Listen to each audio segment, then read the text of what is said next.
Un mes después, el Supremo suspende el adelanto del toque de queda decretado por la Junta. La hostelería anuncia una cascada de demandas por las pérdidas, pero el objetivo sanitario de frenar la pandemia se ha cumplido según el Gobierno autonómico. Hoy también, controvertidas declaraciones desde otro órgano judicial.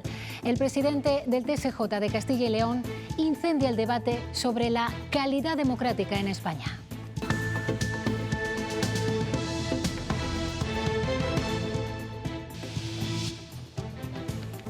El toque de queda en Castilla y León vuelve a las 10 de la noche. Desde hoy, el Supremo acaba de suspender el adelanto a las 8 decretado por la Junta de Castilla y León y que llevaba en vigor justo un mes. El Gobierno de España había pedido esta suspensión como medida cautelar por entender que el adelanto del toque de queda no tenía encaje en el actual estado de alarma. Hola, ¿cómo están? Es noticia de última hora. El Supremo suspende el adelanto del toque de queda, estima las cautelares del Gobierno y ya hoy el límite horario estará a las 10 de la noche. Supremo, Daniel de la Fuente. Sí, como decías, Alejandra, después de un mes con ese toque de queda adelantado y de varias semanas inmersos en este proceso judicial, finalmente hoy acabamos de conocer que el Tribunal Supremo falla a favor del Gobierno de España y anula ese adelanto del toque de queda. Una resolución que se hará efectiva desde esta misma tarde, es decir, que el toque de queda pasa a las 10 de la noche. Las primeras reacciones desde el Gobierno regional llegaban en boca de la consejera de Sanidad, de Verónica Casado. Hay una responsabilidad importante, ha sido el descenso en cuanto a casos, en cuanto a mortalidad. Y el presidente de la Junta, acabamos de saber, dará explicaciones esta tarde a las 5. Y ante esto, ante la suspensión del toque de queda a las 8 de la tarde, los hosteleros anuncian una cascada de reclamaciones por las pérdidas económicas. Si se rescató a la banca, pedimos que se rescate a la hostelería. Y si no se rescata a la hostelería, empezará a haber ese aluvión de demandas por parte de todos los empresarios. Precisamente hoy el Gobierno de la Comunidad ha rechazado una posible relajación de las medidas pese al descenso de los contagios por la complicada situación de las UCIs y la amenaza de nuevas variantes. Teresa Gavilán. No se pueden relajar medidas, hay que esperar, ha dicho la consejera de Sanidad. Con 286 personas ingresadas en las UCIs es imposible pensar en desescalada. Ha hablado también de una ola diferente por la alta contagiosidad de las variantes. Y más consecuencias de las restricciones sanitarias. El dueño de este gimnasio en Palencia ha evitado el desahucio por decisión de un juez. Le exime de pagar la renta del local mientras estén cerrados estos centros deportivos. No ha habido baby boom post-confinamiento. La estadística desinfla lo que podía haber sido una buenísima noticia para esta comunidad. Los bebés han sido pocos en 2020, los partos siguieron cayendo. Y escuchen estas declaraciones del presidente del Tribunal Superior de Justicia de Castilla y León a propósito de la polémica abierta por Pablo Iglesias sobre la calidad democrática en España. Les adelantamos que Podemos Castilla y León ya ha pedido su cese. Yo creo que la democracia de un país se pone en solfa desde que el Partido Comunista, que es al que pertenece este señor, forma parte del gobierno. Me parece inaceptable, vergonzoso y desde luego yo espero que el ESMES y que el Consejo General del Poder Judicial tome medidas. Más de 600 empleos plantea crear la empresa Laten Aluminium con su proyecto de aluminio sostenible. Contará con una planta de refinería en Villadangos, ya en funcionamiento, y otra de laminado y de envases en Villabrázaro, que está en construcción. Seguimos con tiempo anticiclónico, pero se está colando un frente por el noroeste que nos puede dejar allí alguna gota. Francisco. Sí, Alejandra, sobre todo en el sur y en el este seguimos con cielos despejados y temperaturas que siguen siendo casi primaverales, de 15 o 16 grados. Ya llueve en Galicia y posiblemente esta tarde lo haga en Sanabria, en puntos de Montes de León y también en la cordillera Cantábrica.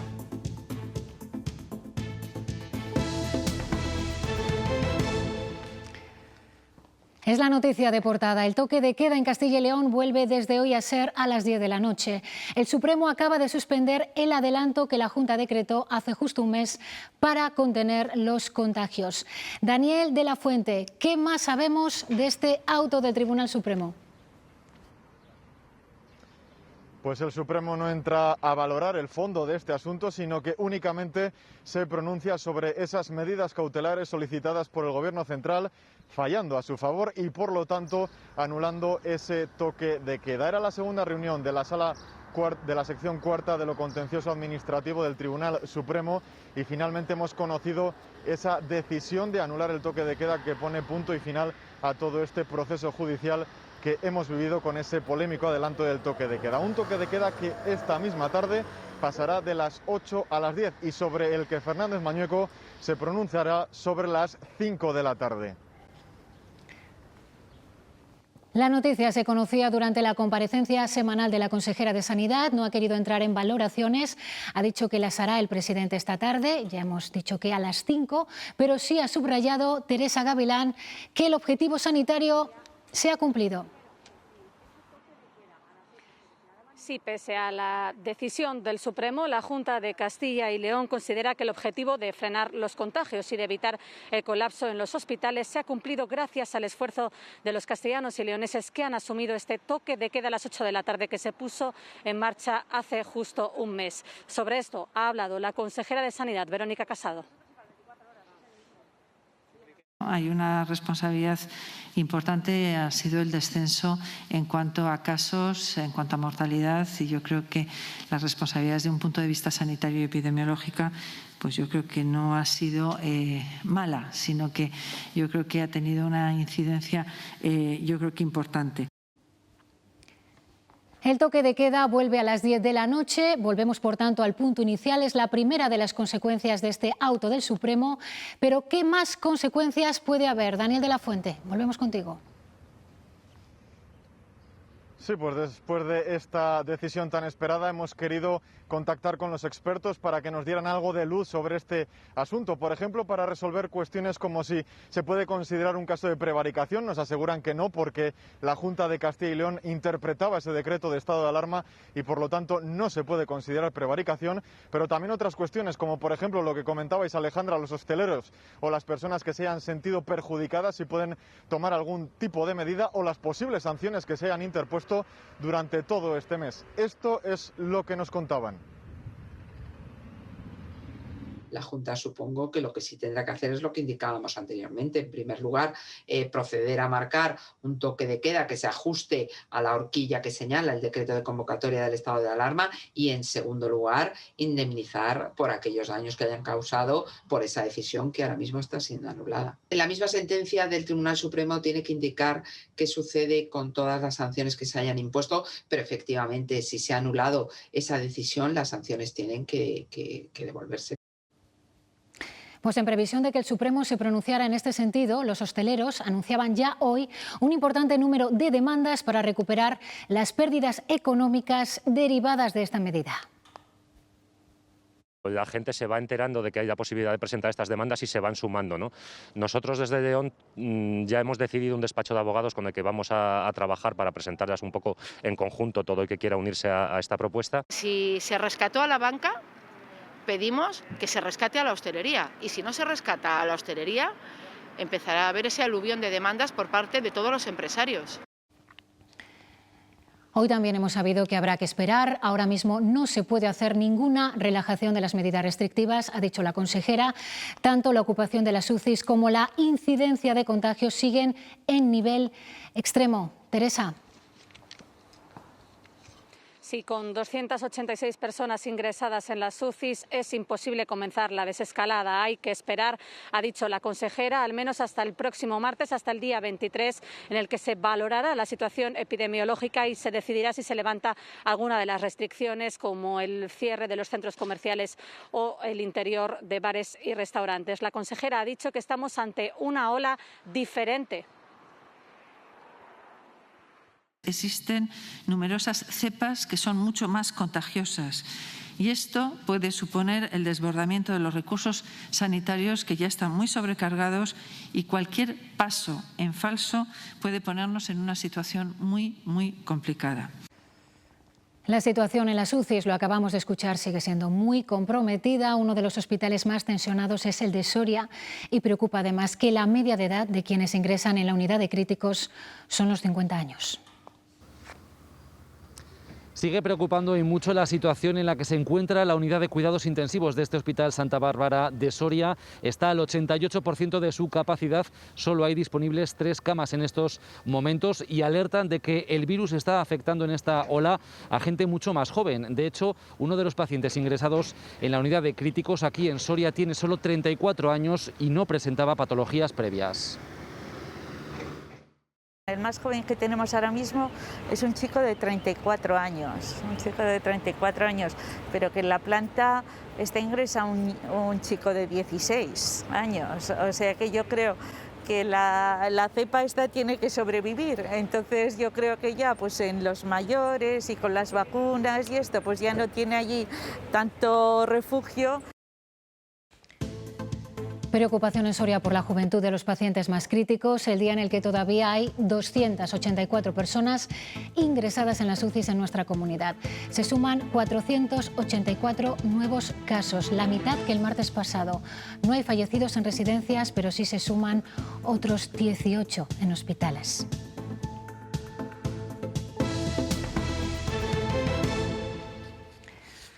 Estos meses de confinamiento han alterado muchos aspectos de nuestra vida, pero no han tenido un efecto positivo sobre la natalidad, como en algún momento se pudo pensar. No ha habido baby boom asociado al confinamiento. Los partos en nuestra comunidad siguieron bajando en 2020, la misma tendencia que en años anteriores. Miriam supo que estaba embarazada en el confinamiento, en plena primera ola. En la segunda nació Siena, su cuarta hija. Dar a luz con mascarilla, con una PCR de por medio que no te dan los resultados, o sea, cambia mucho todo. Es una de los 1.700 bebés nacidos en el Río Ortega en 2020. Los partos han bajado un 2% en ese hospital. Lo único bueno en este año, lo único bueno. También dieron a luz menos mujeres en el Hospital de Burgos, donde la cifra descendió un 7%, con 115 menos. En Salamanca bajó un 8%, tuvieron 150 partos menos que en 2019. En esa ciudad vive Alonso, otro de los bebés de la pandemia. 2020 nos ha quitado un montón de cosas, pero nos lo ha dado a él. Y que pues, es un momento único, que ha nacido en un momento único. Estos padres primerizos viven lejos de sus familias. No tener su apoyo es lo más duro para ellos. Lo mejor es poderlo compartir la felicidad con todo el mundo, y en este caso no ha podido ser posible por las limitaciones que había en cuanto a reuniones, entonces lo conocen los familiares más cercanos. Son la generación de la pandemia, los bebés que llenan de alegría los hospitales de Castilla y León. Nuevo frenazo en la distribución de vacunas. Moderna anuncia que reducirá su remesa para España a la mitad y que además llegará con retraso. Esto vuelve a trastocar el plan de vacunación y los planes del Ministerio, que contaban con poder inocular 4 millones de dosis este mes de febrero. Moderna se compromete a compensar la demora en marzo. El retraso, sin embargo, no afecta a la vacunación de los grandes dependientes que van a recibir las dosis de Pfizer. Sí, estamos todavía finalizando el grupo 1, las residencias de ancianos que quedan por finalizar segunda dosis, profesionales sanitarios que también se va avanzando en este grupo de población la vacunación, y de cara a finales de esta semana tenemos previsto, si es posible, empezar con la vacunación de los grandes dependientes. A pesar de lo que dijo ayer Fernando Simón, que aseguró que no serían necesarios grandes espacios para vacunar, la Junta ya trabaja en ese listado de infraestructuras. Harán falta cuando lleguen las vacunas en grandes cantidades, lo que será en un par de meses. Cuando dispongamos de mayor número de vacunas, esperamos que a partir del mes de abril, según lo que nos ha trasladado el Ministerio de Sanidad, crearemos los puntos de vacunación masivos. Los padres pueden cobrar un complemento por maternidad en su pensión, aunque son pocos los que lo saben. La ayuda era solo para mujeres hasta que el Tribunal de Justicia de la Unión Europea declaró que eso era discriminatorio. Ahora los padres jubilados desde 2016 que tengan 2 o más hijos también pueden cobrarla. El complemento de maternidad en las pensiones puede ser demandado por los hombres. Una sentencia de Europa sí lo avala y está abierta la solicitud para padres y madres. En Castilla y León ya se han dictado sentencias favorables a los demandantes y hay procesos abiertos para reclamar esta contribución. Y supone un incremento de esa pensión en un 5, 10 o 15%, dependiendo de si has tenido 2 hijos, 3 hijos o más hijos. Solo podrán solicitarlo aquellos padres que hayan comenzado a recibir su pensión entre el 1 de enero de 2016 y el 3 de febrero de 2021. Aquellos que ya han presentado demanda explican el trato discriminatorio de la norma en sus casos. Entre la madre de mis hijos y yo es que ella es mujer y que yo soy hombre. No hay ni una sola diferencia, no ha habido ni una laguna de cotización, no ha habido ninguna diferencia, han sido carreras totalmente paralelas. La sentencia de Europa ha obligado a cambiar la ayuda. Ahora se llama complemento de brecha de género y podrán solicitarlo todas las mujeres. El objetivo es reducir las diferencias salariales que causan la maternidad. Según está la regulación actual, las mujeres tienen derecho y los hombres tienen derecho siempre que cumplan una serie de condiciones. Particularmente, el formulario para solicitar la prestación lo facilita la Seguridad Social. Eso sí, hay que tener en cuenta las condiciones personales de cada caso. La justicia ha salvado al dueño de un gimnasio en Palencia de un desahucio seguro. El juez le exime del pago de la renta del local mientras se mantenga el cierre de estos centros deportivos por la pandemia. Este ring, escenario de combates y entrenamientos, está ahora vacío. Óscar es el regente de este gimnasio, cerrado desde hace meses.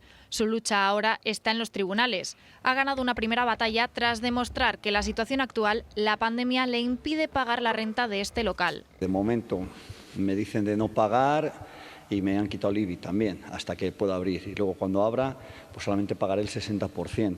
Es a grandes rasgos el contenido de un auto que es pionero y podría sentar precedentes, crear jurisprudencia. Con lo que sería aplicable no solamente a los gimnasios, sino a todas las actividades que permanecen hoy en día cerradas. Yo es que no puedo pagaros, yo no me he negado nunca, yo he dicho de que si quieren coger y quieren cobrar, que cuando yo abra yo les empiezo a pagar, pero mientras no tenga dinero yo no puedo pagar. Es el argumento que ha convencido al juez instructor en este primer asalto, ya que cabe recurso y queda pendiente un segundo juicio que evite que las deudas le dejen definitivamente sin sustento.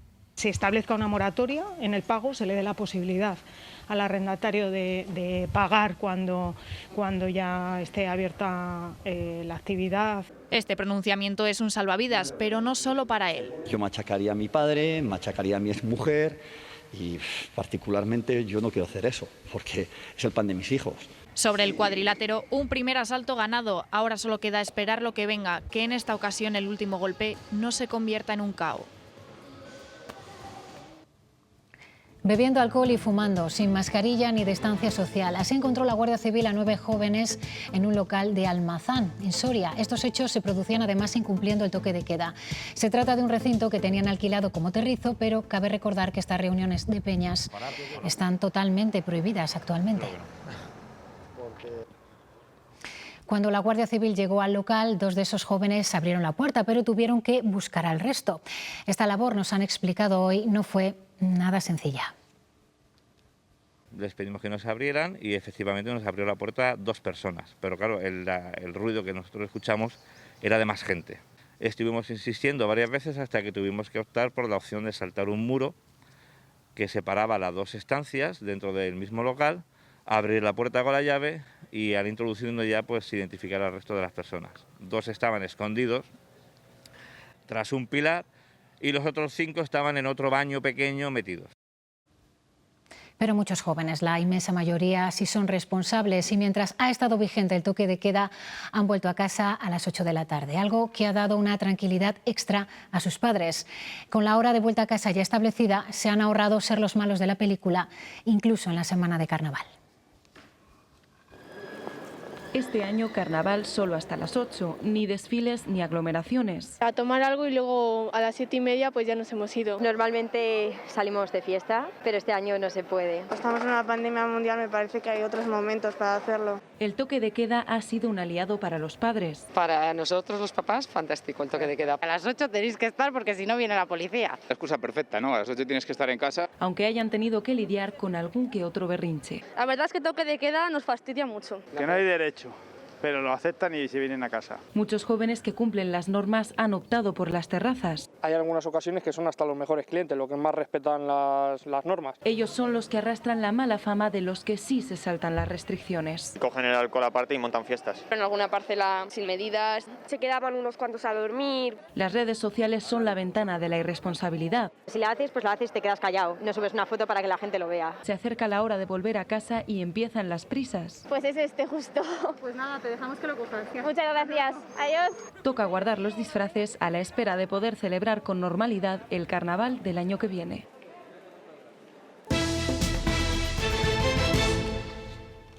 Un hombre ha muerto hoy en León atropellado por un camión del servicio de limpieza. El fallecido tenía 80 años.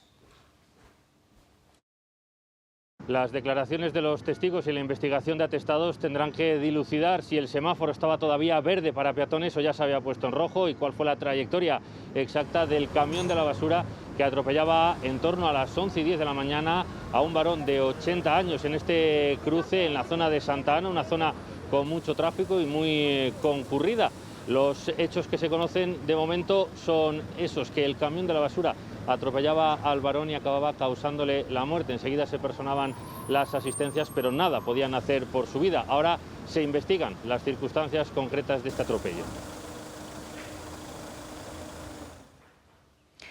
Fue en abril de 2019, después de varios días desaparecido, fue localizado en el río con un disparo el cuerpo de un escayolista de Miranda de Ebro. El crimen conmocionó a esta localidad burgalesa. 7 personas de la misma familia fueron detenidas. Investigaciones posteriores concluyeron que el crimen del escayolista no había sido un hecho aislado, sino que se enmarcaba dentro de los movimientos de una organización dedicada al tráfico de drogas que operaba en distintos puntos de España. Un tema de drogas, había sido el detonante del crimen. Hoy en Segovia ha comenzado el juicio contra 12 de los integrantes de esta banda. Laura Hernández.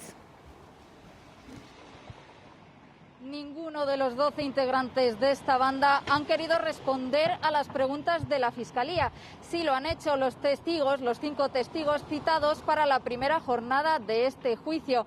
Un juicio que al menos se prolongará hasta el jueves contra esta organización criminal dedicada a la distribución y venta de drogas en diferentes puntos de la geografía nacional, entre ellos la propia capital segoviana, Miranda de Ebro y Madrid. Una causa que puede verse condicionada por el auto de la Audiencia Provincial de Segovia, en el que se consideran nulas las escuchas aparte de los acusados. La nulidad de las escuchas, al considerarse ilícitas, avalada por el auto judicial el pasado 21 de enero, ha condicionado el desarrollo de esta primera sesión. Que se autodesarma por completo la acusación y que apenas nada hay, por lo menos en lo que a mis clientes se refiere, creo que no tienen ninguna prueba que sirva para sustentar una acusación contra ellos. No todo vale para encontrar el ilícito penal, porque si eso es así estamos cruzando unas líneas muy peligrosas en la que esto sería ya la selva. Para eso está el ordenamiento jurídico y el Estado de Derecho. Ninguno de los 12 acusados ha respondido al Ministerio Fiscal. Algunos lo han hecho a sus abogados, con monosílabos, declarándose inocentes. Hemos pedido a nuestros clientes que se acojan a su derecho de no declarar y es el fiscal el que está intentándose agarrar a lo poco que tiene para continuar con el procedimiento. Se les imputan sendos delitos de drogas y pertenencia a una organización criminal que operó en Segovia, Madrid y Miranda de Ebro, con penas que en su conjunto alcanzan los 80 años de cárcel, y se incautó droga por valor de 760.000 euros. 3 de los acusados ya están en prisión: el presunto autor del crimen del escayolista en Miranda y otros 2 por delitos de robos. Además, han declarado 5 testigos y el juicio quedará visto para sentencia este jueves. 35.000 son los bienes que inmatriculó la Iglesia hasta 2015 con una ley impulsada por el gobierno de Aznar. La mitad de esos bienes no tienen nada que ver con la actividad religiosa. El gobierno quiere hacer público este listado, hoy lo ha remitido al Congreso, para que los particulares que tengan derechos previos sobre estas propiedades puedan reclamar. La Catedral de Valladolid, la Mezquita de Córdoba o la Giralda de Sevilla son solo 3 de los miles de bienes inmatriculados por la Iglesia que el Gobierno ha incluido en su informe. Nos agrada el reconocimiento que hacen en el propio informe de que la Iglesia ha seguido la legalidad. Pero, ¿qué es inmatricular un bien? Es hacerlo constar por primera vez en el registro de la propiedad. En España no es obligatorio el inscribir los bienes y por lo tanto pueden existir inmuebles que no están inscritos en el registro. En concreto, el Gobierno habla de 34.961 bienes inmatriculados por la Iglesia entre 2 años, 1998 y 2015. El motivo, que durante ese tiempo el reglamento hipotecario permitía el registro de esos bienes sin que se demostraran los derechos de propiedad. Y hablamos de edificios religiosos, pero también de viviendas, fincas o garajes. Si alguien viniera con mejor derecho y que pudiera revisar la inmatriculación realizada, cada institución de la Iglesia que ha inmatriculado está dispuesta a hacer esa revisión. Por tanto, quien crea tener derechos previos de propiedad a los de la Iglesia podrá comenzar a reclamar. El rapero Pablo Hasél gritaba la muerte al Estado fascista al salir del rectorado de la Universidad de Lérida esta mañana. Los Mossos d'Esquadra lo han detenido en ese edificio en el que se había encerrado para dificultar su arresto e ingreso en prisión. Hasél se había negado a entrar en la cárcel voluntariamente por su condena a 9 meses por enaltecimiento del terrorismo e injurias a la corona. El Gobierno reformará el Código Penal para que estas situaciones no impliquen penas de cárcel. Pensamos que en todos aquellos asuntos que se derivan de la libertad de expresión y que no conllevan riesgo en la seguridad de las personas, la reacción sancionadora del Estado con la privación de libertad, pensamos que es una reacción que no procede en el ámbito de las libertades de una democracia. Podemos cree que todos los que defienden que España tiene plena normalidad democrática deberían avergonzarse por la detención de Hasél. Es un capítulo más de la polémica sobre la calidad de un sistema que, según The Economist, forma parte de las 23 democracias plenas del mundo. Se lo hemos escuchado mucho estos días. Pues que no es de plena normalidad. Una de las democracias más solventes. Los ministros socialistas contestan a Iglesias esgrimiendo el índice de The Economist, que reconoce a España como una de las 23 democracias plenas del mundo. Es un listado realizado por 160 expertos independientes, que este año coloca a nuestro país en el 22º puesto de los más democráticos, por delante de Estados Unidos o Francia, pero lejos de las primeras posiciones que ocupan los nórdicos. Hemos bajado 6 puestos desde 2019 porque el estado de alarma ha perjudicado nuestra puntuación en libertades civiles. Cuando superemos la pandemia recuperaremos las libertades, pero a día de hoy tenemos restricciones en todos los ámbitos. En la última década España siempre ha estado en el grupo de las democracias plenas, oscilando entre los puestos 16 y 25. Es la clasificación más baja que se obtuvo en 2012, al bajar la nota en funcionamiento del gobierno, un apartado en el que no hemos mejorado desde entonces. Ha habido varios casos de corrupción y esto ha restado legitimidad. La posición en estudios como el de The Economist refuerza la imagen exterior, pero los expertos alertan de que se puede deteriorar desde dentro. Si es el propio vicepresidente del gobierno, pues entonces la credibilidad calla por los suelos. El punto más fuerte de España, según este índice, está en el pluralismo político en los procesos electorales, donde obtiene una nota de 9,58. El debate sobre la calidad de la democracia en España lo abrió Pablo Iglesias y el último en intervenir ha sido el presidente del Tribunal Superior de Justicia de Castilla y León. Dice Concepción que lo que pone en duda la democracia es la presencia de Podemos en el Gobierno. La formación morada en Castilla y León ya ha pedido su cese por estas palabras. Yo creo que la democracia de un país se pone en solfa desde que el Partido Comunista, que es al que pertenece este señor, forma parte del Gobierno. El hecho de que un partido, en este caso el Partido Comunista, parte del Partido Comunista, haya ministros del Partido Comunista que estén en el Gobierno de España, que para este señor eso suponga poner en solfa la democracia, que lo piense ya me parece preocupante, pero que lo haga público en una entrevista, en un programa de televisión, me parece inaceptable, vergonzoso y desde luego yo espero que el ESMES y que el Consejo General del Poder Judicial tome medidas. En esa misma entrevista, en la 8 Burgos, José Luis Concepción dejaba también titulares sobre otros temas, como las elecciones en Cataluña y el retraso del Supremo en su decisión sobre el toque de queda en Castilla y León, decisión que, como les estamos contando, hemos conocido hace apenas una hora.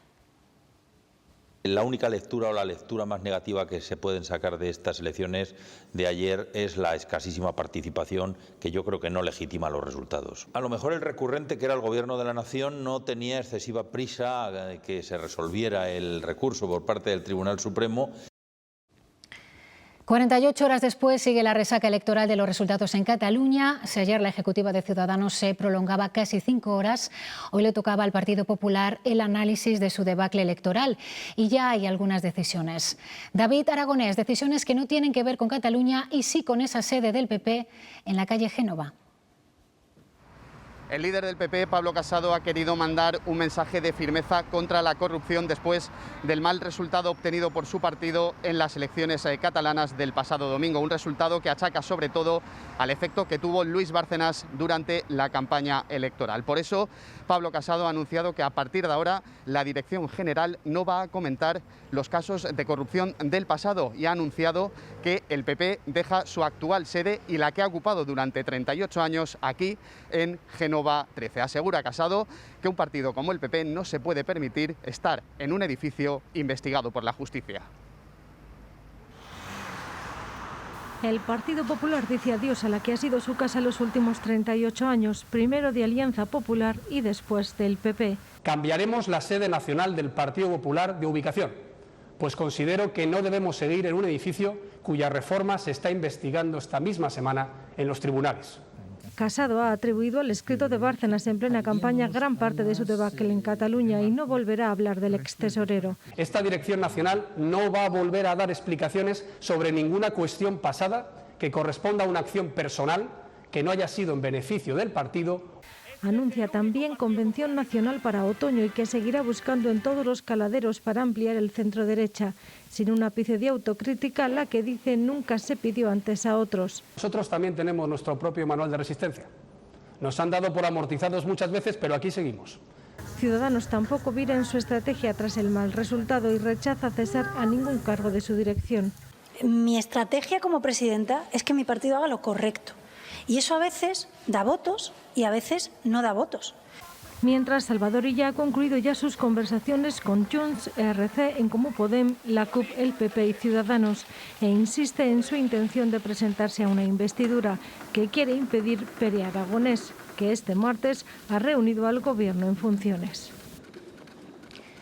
Mañana está previsto que el presidente de la Junta se reúna con medio centenar de empresarios de la comunidad para explicar cómo se podrán presentar proyectos al Fondo de Recuperación Europeo. Uno de los que podría encajar en sus características de sostenibilidad y economía circular es el que está desarrollando Laten Aluminium en León y en Zamora.